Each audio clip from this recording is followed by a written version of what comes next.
Bonsoir à tous, bienvenue à ce flash d'information. Clap de fin pour la 11e édition de la CGCI Academy. Le principal forum économique du secteur privé dans notre pays a refermé ses portes aujourd'hui et c'était en présence du Premier ministre Robert Begremambé. Des recommandations ont été faites. Les entreprises ivoiriennes et africaines ont été invitées à innover dans leur secteur d'activité, à se digitaliser et surtout à lutter contre la corruption pour plus de compétitivité. Lansine Bakayoko.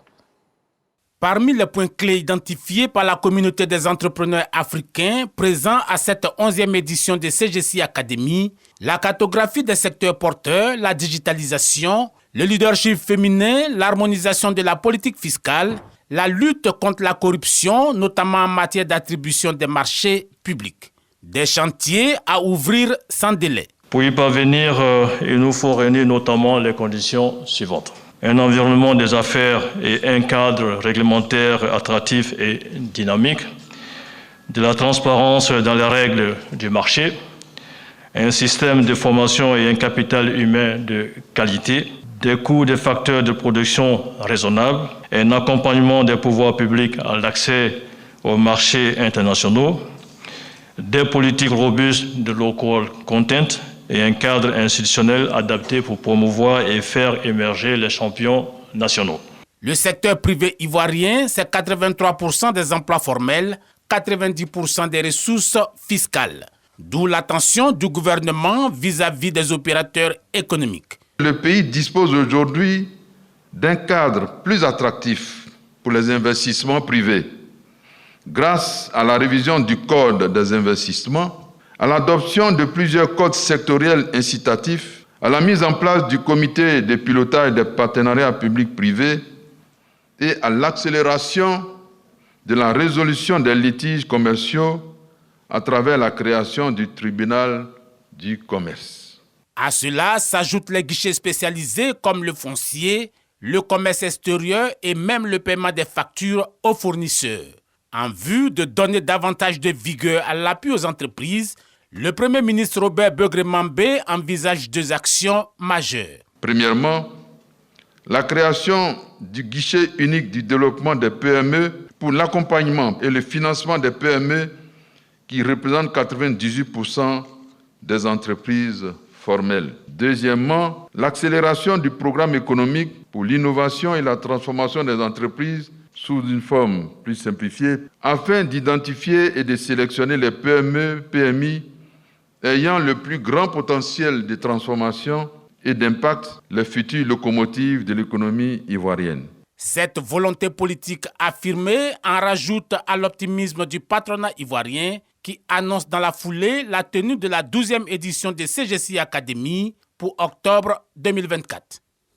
Et dans l'actualité nationale également, le Japon qui décaisse 1,8 milliard de francs CFA pour soutenir l'État ivoirien dans son initiative de renforcer la sécurité et la stabilité aux frontières nord de notre pays. Les communes de Teini, Ouangolodougou et Doropo font face à l'arrivée de flux de réfugiés. Le gouvernement ivoirien multiplie donc les actions pour améliorer les conditions de vie dans ces zones. Un accord tripartite a été signé. On en reparle ce soir à 20h. L'ananas de Côte d'Ivoire sur le marché international est en déclin.